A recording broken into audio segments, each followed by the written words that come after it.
Hello friends, welcome to my channel Surti Rasoi. આજે આપણે બનાવીશું મટનની તરકારી મારા સાસુમાના સ્ટાઇલથી, જે એકદમ ઇઝીલી અને બેઝિક મસાલામાં તૈયાર થઈ જાય છે। એના માટે મેં લીધા છે 4-5 મીડિયમ સાઇઝ અનિયન રફલી કટ, 2 મોટી સાઇઝના ટામેટા, 300 ગ્રામ્સ મટન અને બધું બેઝિક મસાલામાં ખાલી આદુ લસણ મરચાંની પેસ્ટ, હળદ અને નમક। આપણે પહેલાં પ્રેશર કુકરમાં આ બધાને અંદર ટ્રાન્સફર કરી દઈશું।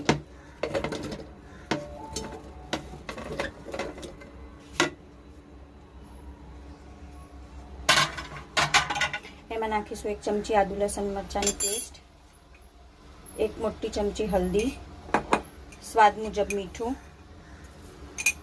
થોડું ઓઇલ અને 1 મોટો ગ્લાસ પાણી નાખીને એને પ્રેશર કુક થવા દઈશું જ્યાં તક અનિયન્સ બરાબર ગલી નહીં જતા। આ 1 ગ્લાસ પાણી રેડીને એને આપણે પ્રેશર કુક કરી લઈશું।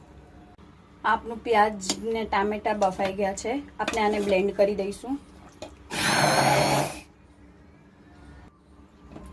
आपने ग्रेवी ब्लेंड કરી લીધી છે, એમાં નાખી દઈશું 300 ગ્રામ મટન મેં ધોઈને મૂકેલું છે ને એને આપણે 4-5 વિસલ તક થવા દઈશું જ્યાં તક મટન બરાબર ગલી નહીં જતું।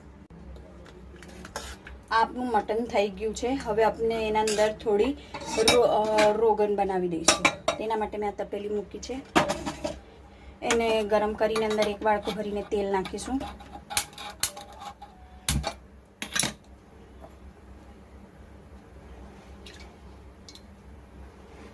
આ 1 નાની વાડકી ભરીને તેલ મૂકું છું મેં। હવે થોડું તેલ ગરમ થાય એટલે એના અંદર આપણે નાખીશું લાલ મરચાંની ભૂકી, થોડી કાશ્મીરી ભૂકી અને થોડી તીખી ભૂકી।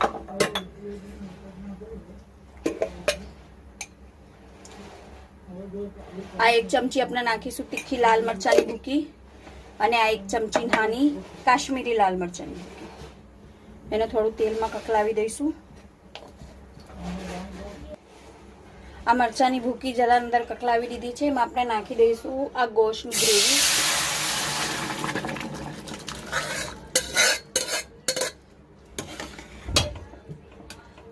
તમારે આટલું થીક જોઈતું હોય તો આટલું થીક રાખો, તમારા હિસાબથી ગ્રેવીની કન્સિસ્ટન્સી સેટ કરી દેવાનું। અને 5-10 મિનિટ ઉકળવા દઈશું એટલે બધી તેલની તળી ઉપર આવી જશે ને થોડું નાખીશું કોથમીર અને પછી